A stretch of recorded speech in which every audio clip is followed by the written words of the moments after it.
Baik, langsung saja. Di sini mesin gerindanya sudah saya bongkar terlebih dahulu agar kita mudah untuk memahaminya. Nanti untuk tutorial pemasangannya, cara pemasangannya akan saya buat di akhir video ini. Jadi tonton videonya sampai habis ya, agar tidak gagal paham. Sini langsung saja. Penyebab gerinda mini ini mati total atau tidak bisa menyala sama sekali, penyebab pertamanya bisa berasal dari kabel colokan ini. Kadang kemungkinan kabelnya ada yang kebakar atau putus sehingga tidak bisa mengaliri arus listrik, sehingga jadi mesinnya nggak bisa nyala.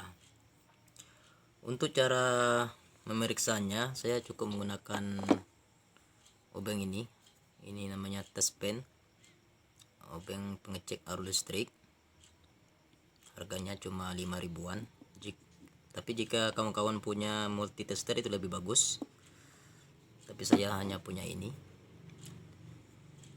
Sebelum kita memeriksanya, saya sarankan kepada saudara-saudara semua agar berhati-hati, karena di sini kita menggunakan arus listrik sangat bahaya sekali. Takut nantinya kita kesentrum atau disengat arus listrik. Oke, baik, kita periksa terlebih dahulu. Caranya seperti ini. Kita colokkan ke listrik, nggak apa-apa, colokkan dulu. Setelah itu kita tempelkan obeng ini di salah satu kabel ini. Di sini ada 2 kabel, yang satunya warna coklat dan satunya warna biru. Ini adalah arus masuk dari PLN. Cara ngeceknya cukup kita tempelkan di sini, lalu kita tekan bagian kepala obengnya seperti ini. Ya, di sini nggak nyala. Kita tes yang satunya lagi, nyala ya, seperti ini. Sebelahnya nyala, yang satunya lagi tidak nyala. Apabila salah satu di antara kabel ini ada yang nyala dan satunya tidak menyala, itu artinya keadaan dari kabel colokan ini masih normal atau masih bagus. Tapi apabila kedua sisi ini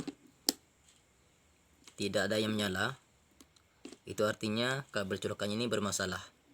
Jadi saudara bisa tukar kabel colokannya yang baru. Nah, semua cuma tinggal buka di sini dan tukar yang baru. Baik, setelah itu kita lanjut ke yang kedua. Penyebab yang kedua yang bisa terjadi di mesin gerinda ini, tidak bisa menyala, yaitu berasal dari saklar, bagian saklarnya. Untuk memeriksa bagian saklar, sahabat boleh cek aja ya, cek aja bagian bodi saklar ini.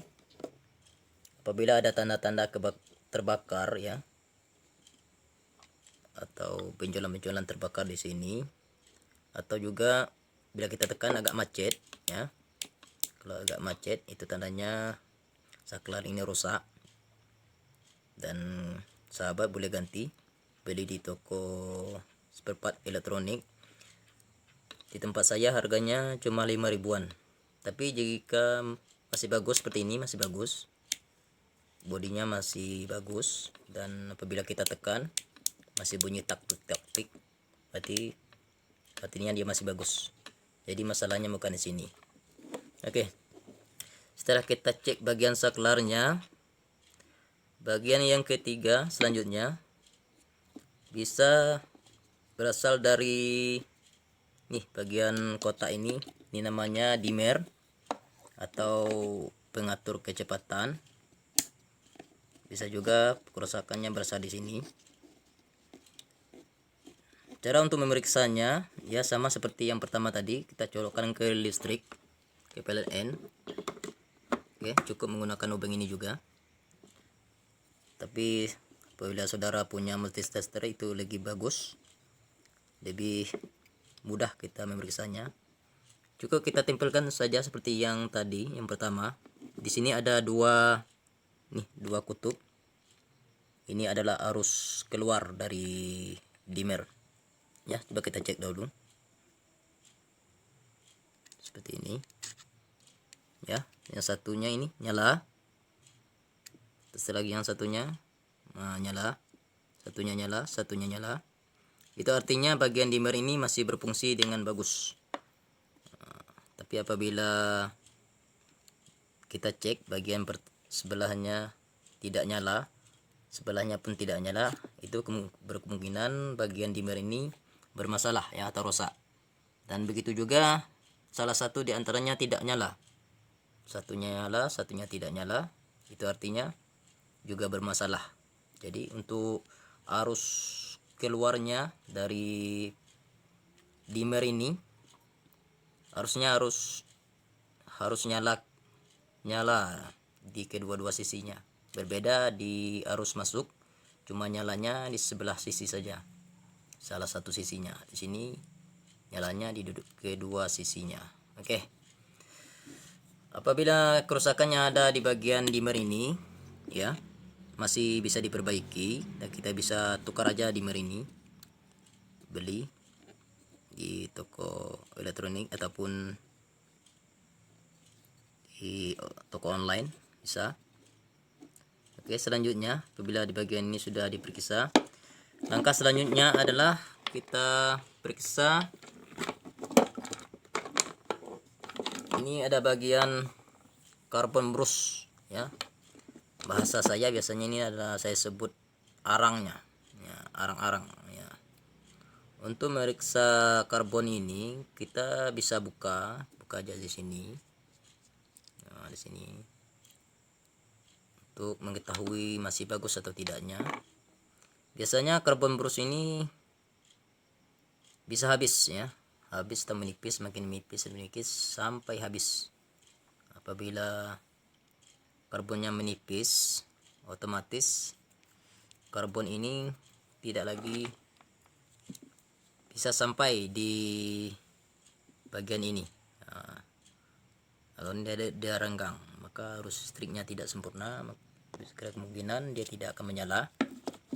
Atau juga ada bagian kabel di dalam karbon brush ini putus atau lain sebagainya ya. Untuk apabila karbonnya rusak atau habis, sahabat-sahabat boleh tukar atau beli yang baru, atau masih menyimpan. Biasanya pembelian dari mesin gerendam ini dalamnya ada diberikan spare partnya satu,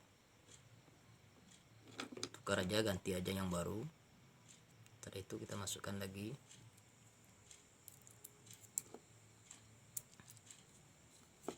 Begitu juga dengan yang sebelah kirinya, dia ada dua sisi kanan dan sisi kiri, sama caranya sama dan bentuknya juga sama, nggak ada yang berbeda. Apabila bermasalah atau udah habis, menipis atau segala macamnya, bisa ditukar aja, diganti yang baru. Apabila sudah kita periksa bagian karbon ini, langkah selanjutnya yang kita periksa adalah bagian kabel ini. Nah, di sini ada 4 kabel yang kiri dan yang kanan, 2 kiri 2 kanan, satu berwarna biru dan satunya berwarna kuning. Warna biru ini listrik menuju karbon brush, dan yang kuning ini dari arus listrik dari dimmer menuju gulungan coil ini. Nah, gulungan di sini, arus listrik dihantar ke sini lalu dikembalikan kepada karbon brush ya, begitu ya. Seperti punya saya ini udah ada yang terkelupas ya, seperti ini mungkin penyebabnya terhimpit oleh bodi karena sering dibuka, jadi terhimpit. Kemungkinan ya, sahabat-sahabat cek aja dulu, mungkin ada yang putus atau udah terbakar. Bila bagian kabelnya ini ada yang terbakar atau putus, tinggal tukar atau disambung aja, atau keadaan kabelnya seperti ini bisa dilakban aja supaya tidak berbahaya ya. Nanti kita lakban aja ini. Oke, sahabat-sahabat semua, apabila di beberapa sisi ini sudah kita periksa, bagian pertama, penyebab pertamanya di sini. Yang pertama kabel colokan, yang kedua saklar, yang tiga bagian dimmernya, dan yang keempat bagian karbon brusnya, dan yang kelima bagian kabel-kabel ini. Apabila dari 5 bagian ini masih keadaan normal atau masih bagus, berarti penyebab terakhirnya ada di bagian rotor ini. Nah, mungkin di bagian luarnya, ini bagian luarnya, dan ini rotor bagian dalamnya seperti ini. Ini adalah kumparan dari kawat email ya. Jadi saya sarankan apabila kerusakan berasal di sini, ya, saya sarankan pada sahabat-sahabat semua dilem biru aja ya, karena dilempar beli baru ya, karena untuk memperbaiki bagian ini harus punya keahlian khusus ya. Nah, contohnya bagian ini ada yang terbakar atau putus atau terbakar, kita harus menggulung ulang bagian ini. Sangat repot sekali. Kita harus mencari ukuran kawat emailnya yang sama dengan bawaannya, dan juga jumlah lilitannya harus sama. Jika berbeda maka daya putarnya akan berbeda dan suaranya pun akan berbeda. Jadi saran saya dibuat koleksi aja ya. Sebab saya pernah cari di toko online, harga dua benda ini mungkin lebih dari apabila kita beli baru ya. Ini harganya saya lihat di online, dua ini 200 lebih ya, kemarin saya cek.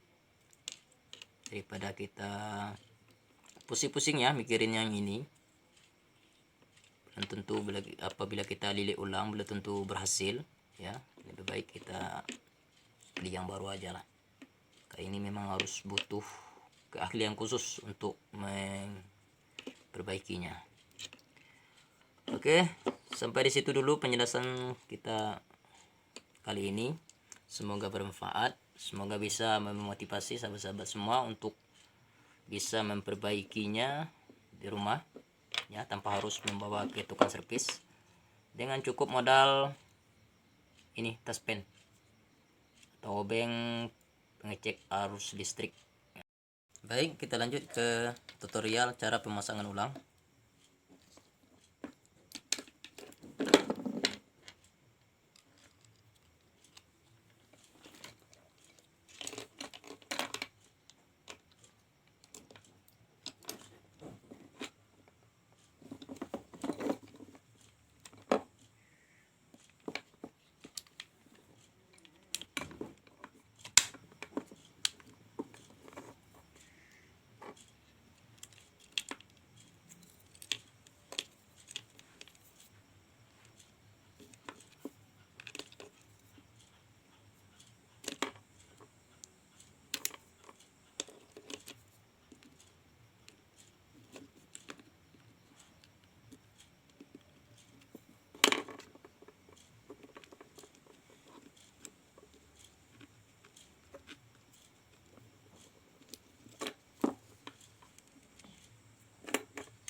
Coba.